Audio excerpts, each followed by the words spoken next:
नमस्कार प्यारे साथियों।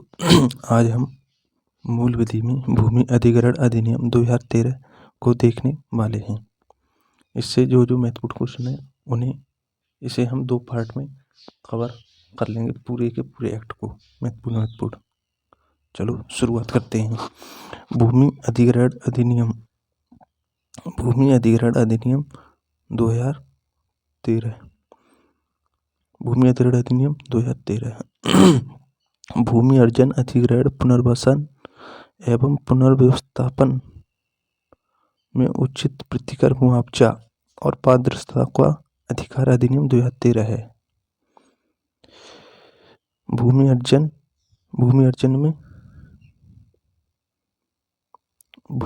का मतलब भूमि को सरकार द्वारा लेना तथा पुनर्वासन, भरपाई या बसावट करना।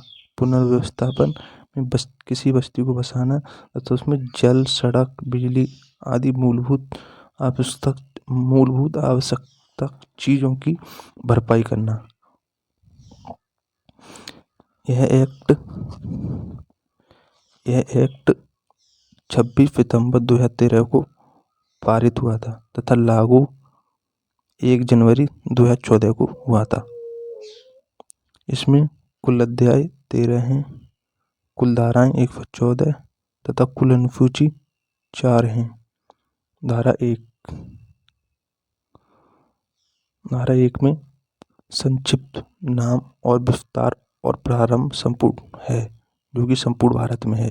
धारा 2 इस एक्ट के लागू होने के संदर्भ में है। धारा 2 इस एक्ट के लागू होने के संदर्भ में यह बताती है कि समूची सरकार कब भूमि अधिग्रहण कर सकती है।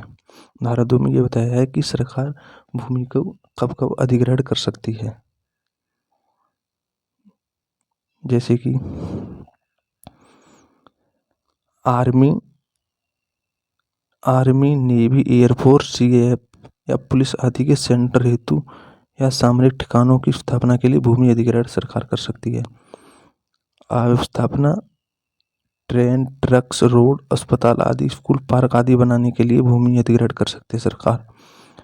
कृषि से संबंधित कोल्ड स्टोर, प्रोसेसिंग यूनिट, इसे कहते हैं प्रसंस्करण इकाई या भंडार गृह आदि के लिए भूमि अधिग्रहण कर सकती है सरकार। औद्योगिक कॉरिडोर, खान या खनन के लिए भूमि अधिग्रहण कर सकती है। सिंचाई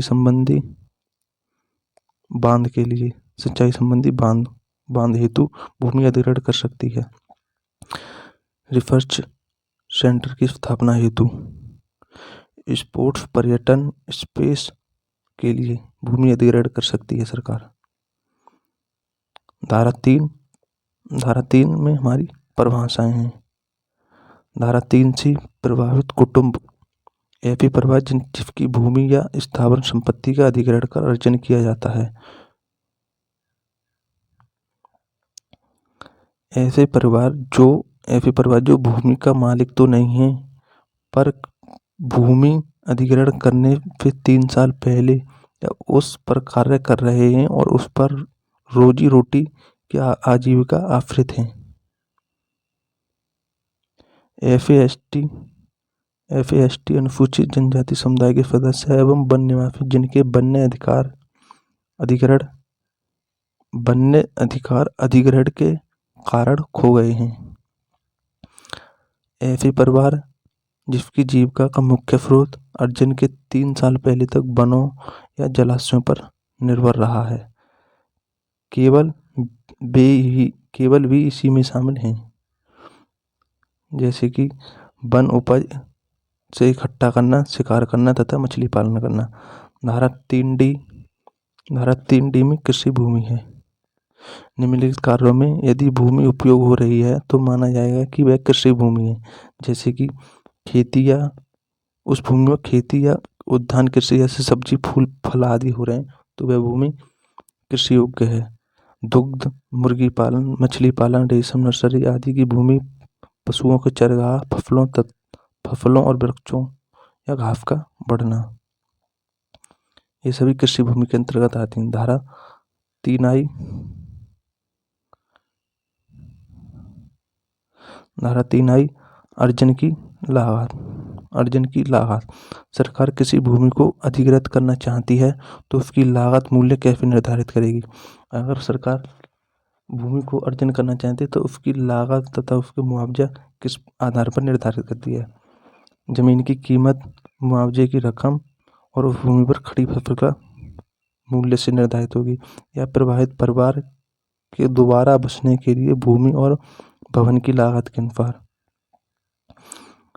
या फिर दोबारा बसने वाले क्षेत्रों में अवसंरचना और सुख सुविधाओं की लागत हेतु के आधार पर भूमि उसकी मूल्य को निर्धारित करती है। सरकार उसके मूल्य को निर्धारित करती है। धारा 3 के विस्थापित कुटुंब, वे परिवार जिनका भूमि अधिग्रहण प्रभावित क्षेत्र में पुनर्वास और पुनर्स्थान होना है। धारा 3M परिवार या कुटुंब की परिभाषा। धारा 3M परिवार या कुटुंब की परिभाषा, इन लोगों को फैमिली में काउंट नहीं किया जाता है। परिवार में कौन कौन लोग शामिल नहीं होते हैं, विधवा महिला हो या तलाकशुदा महिला हो तथा परिवार से निकाली गई महिला परिवार में शामिल नहीं होते हैं।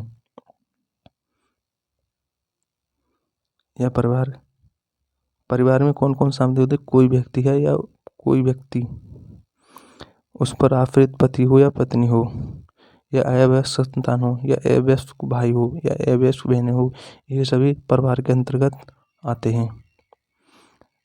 प्यारे साथियों, आज हम इतना ही टॉपिक रहने देंगे। इससे आगे की कल धाराएं हम टोटल इससे आगे कल महत्वपूर्ण जो धाराएं बनने वाली हैं भूमि अधिग्रहण अधिनियम 2013 के अंतर्गत, उन्हें हम कल एक ही वीडियो के माध्यम से पूरा कर लेंगे।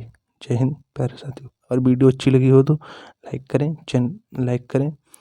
चैनल को सब्सक्राइब करें तथा एक कमेंट करना ना भूलें।